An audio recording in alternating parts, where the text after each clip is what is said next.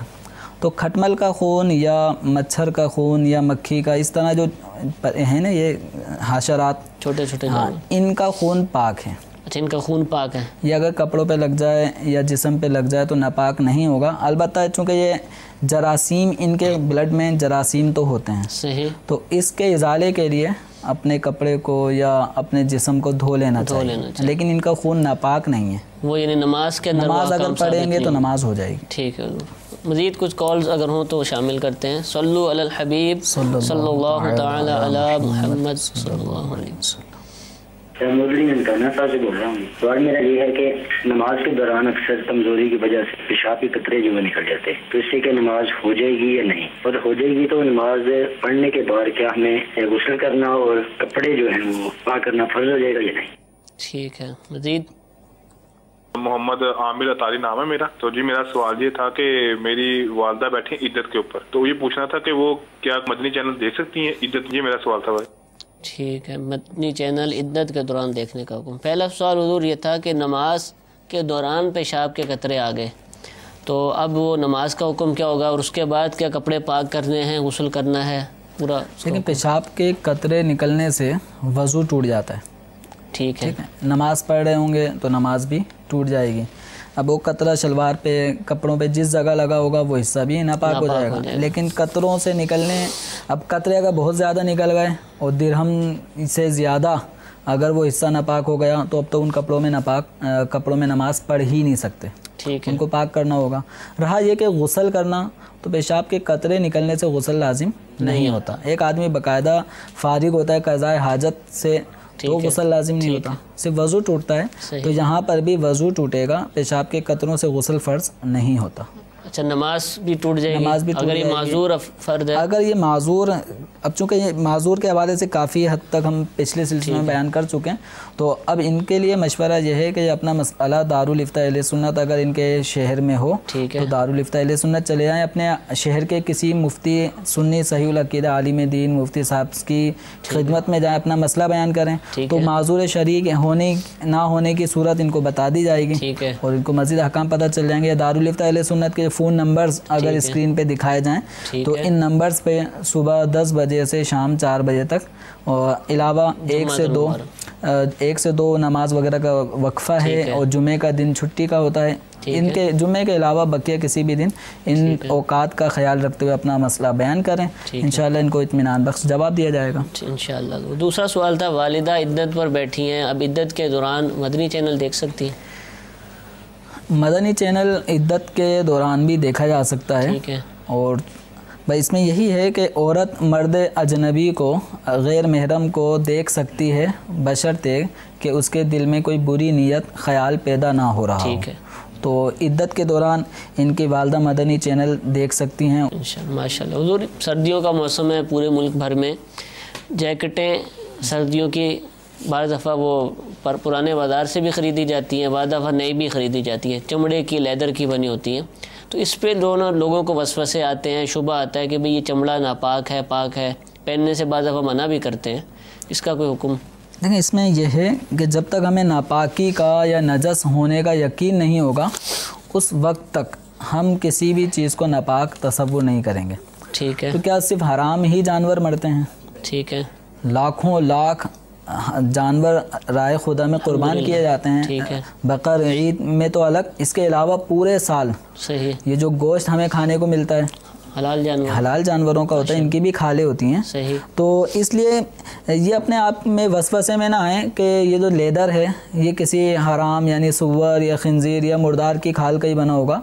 تو یاد رکھیں کہ خنزیر کے علاوہ سور خنزیر اس کی کھال پاک نہیں ہوتی, چاہے کتنا ہی رگڑ لیں کتنا ہی دھو لیں. مبالغہ ہے کہ 7 سمندر کے پانی بھی اگر اسے بہا دیے جائیں نا تو خنزیر کی کھال پاک نہیں ہوتی, یہ نجس العین ہے, یہ سمجھو ناپاکی ہے, یہ گندگی ہے, گندگی کبھی بھی پاک نہیں ہو سکتی. تو خنزیر کے علاوہ بقیہ جو جانور ہیں اگرچہ وہ حرام ہوں، ان کا گوشت نہ کھایا جاتا ہو، تو ان کی کھال اگر کسی نے اتار لی، اتارنے کے بعد اس کو دھوپ میں ڈال دیا، یا چکنائی جو کھال کی ہوتی ہے وہ کسی طریقے سے زائل کر دی، ٹھیک ہے، چاہے دھوپ میں ڈال کے یا کیمیکل وغیرہ لگا کے اس کی کھال کو دھو لیا، صاف ستھرا پاک کر لیا، چکنائی ختم ہو گئی، تو وہ کھال بھی پاک ہے، ٹھیک ہے۔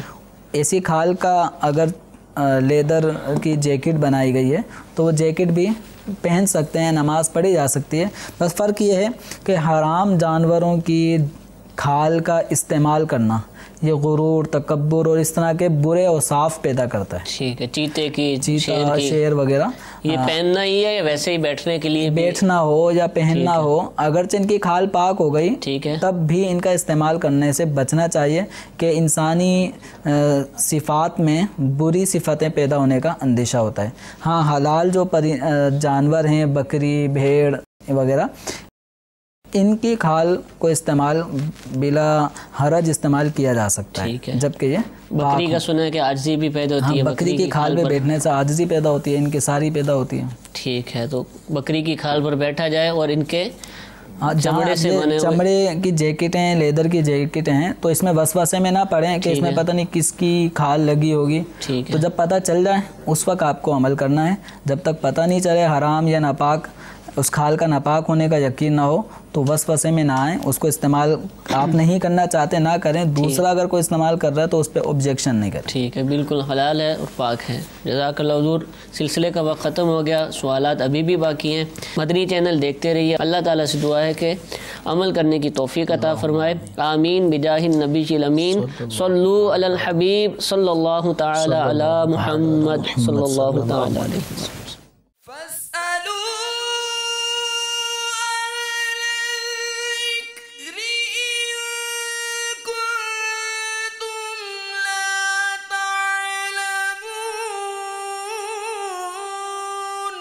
تو اے لوگو، علم والوں سے پوچھو اگر تمہیں علم نہ ہو۔